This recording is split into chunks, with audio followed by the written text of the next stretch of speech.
Hi friends, சிறகுகள் விரித்து பற.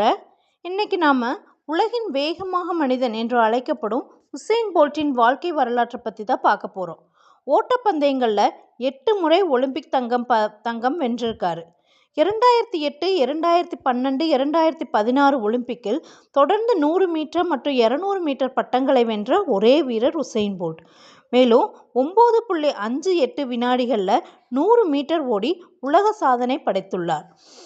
Hussain bolt ஜமைக்காவில் Sherwood ஹன்கெட் என்ற சின்ன கிராமத்தில் பிறந்தவர். சிறு வயதில் அவர் கிரிக்கெட் விளையாட்டில் ஆர்வமாக இருந்தார். ஆனால் தனது வேகத்தை கண்டறிந்த பிறகு அவர் தடகளத்தில் கவனம் செலுத்தினார். அவரது வேகம் காரணமாக பள்ளியிலிருந்தே கவனிக்கப்பட்டு பின்னர் உலக சாதனையாளராக அவர் உயர்ந்தார். படிப்படியாக அவர் தனது வேகத்தை அதிகரித்து 100 மீட்டர், 200 மீட்டர் மற்றும் 400 மீட்டர் தொடர் ஓட்டங்களில் உலக சாதனைகளை முறியடித்து மின்னல் வீரன், அதாவது லைட்னிங் போல்ட் என்ற பட்டத்தை வாங்கினார்.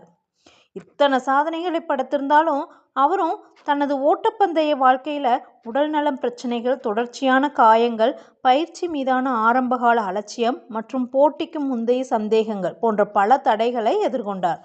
ஆனால் இவை அனைத்தையும் மீறி அவரது அர்ப்பணிப்பு மற்றும் கடின உழைப்பால் உலகின் மிகச்சிறந்த தடகள வீரராக உருவெடுத்தார். அவர் இத்தனை சாதனைகளை படைத்திருந்தாலும் அவர் நிறைய தடைகளையும் சந்திச்சார். அதில் அவர் சந்தித்த முக்கியமான தடைகளை பற்றி இங்கே நம்ம பார்க்கலாம். அவர் ஸ்கோலியோசிஸ் என்ற ரொம்ப கொடுமையான முதுகெலும்பு வளைவு, அந்த நோயால் பாதிக்கப்பட்டார். ஆனால் அவருடைய தன்னம்பிக்கை, மனதைரியத்தால் அந்த நோயிலிருந்து மீண்டு மேலும் தன் வெற்றி பாதையில் பயணிக்க ஆரம்பித்தார். அடிக்கடி ஏற்படும் தொடை மற்றும் தசைநார் காயங்களால் அவரது முன்னேற்றத்துக்கு ரொம்பவே பாதிப்பாக இருந்தது. குறிப்பாக 2004 ஏத்தன்ஸ் ஒலிம்பிக் மற்றும் 2006 காமன்வெல்த் விளையாட்டுப் போட்டியில் அது ரொம்ப பெரிய பாதிப்பை ஏற்படுத்தியது. தனது இளம் வயதில் அவர் பயிற்சியை தீவிரமாக எடுத்துக்கொள்ளாமல் ரொம்ப குறும்புத்தனமாக இருந்ததால் பயிற்சியாளர்கள் ரொம்ப அதிருப்தி அடைந்து அது அவருடைய திறமையை முழுமையாக வெளிப்படுத்துவதற்கு பெரிய தடையாகவே இருந்துச்சு. ஆனால் பயிற்சியாளர்களுடைய ஊக்கத்தால் அதிலிருந்து மீண்டு தன்னுடைய பயணத்தை நல்ல சிறப்பாக மேற்கொண்டார். அவர் அபாரமான சாதனைகளால் சிலர் அவரை போதைப்பொருள் பயன்படுத்தியதாக சந்தேகம் எழுப்பினாங்க. ஆனால் அது அவரோட புகழுக்கு ரொம்பவுமே களங்கமாக இருந்துச்சு. ஆனாலும் தன்னுடைய மனதைரியத்தால் அதை உறுதியாக மறுத்து, தான் அந்த தவறை செய்யலை அப்படின்னு மறுத்து அதிலிருந்து மீண்டு தன்னுடைய வெற்றி பயணத்தை நோக்கி பயணித்தார்.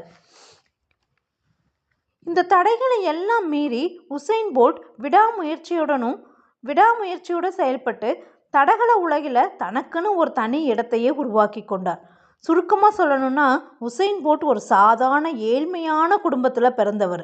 தனது இயல்பான வேகத்தையும் விடாமுயற்சியையும் மட்டுமே பயன்படுத்தி உலகையே திரும்பி பார்க்க வைத்த தடகள வீரராக உயர்ந்தார். இன்றைய காலகட்டத்தில் நமது வாழ்க்கையில் நாம் அன்றாட செய்ய வேண்டிய செயல்களுக்கே இயந்திரம் மற்றும் மற்றொருவரின் உதவியை நம்ம நாடி நம்மளையே நாம் சோம்பேறியாக்கிக்கிறோம். ஆனால் உசேன் போல்ட்டின் வாழ்க்கை நமக்கு ஒரு முன் உதாரணமாக நமக்கு இருக்குது. மேலும் சாதனைகளை படைக்க நமக்கு திறமை ஒன்று மட்டுமே போதும் என்பது ஒரு முன்மாதிரியாக திகழ்கிறது. இப்படி உசேன் போல்ட்டின் வாழ்க்கையை நம்ம ஒரு வழிகாட்டியாக எடுத்து நாமளும் நம்மளுடைய திறமையை வெளிக்காட்டி நம்மளுடைய சோம்பேறித்தனத்திலிருந்து மீண்டு நமக்குன்னு ஒரு தனித்திறமையை நாம் இந்த உலகுக்கு அடையாளம் காட்டுவோம். Thank you friends.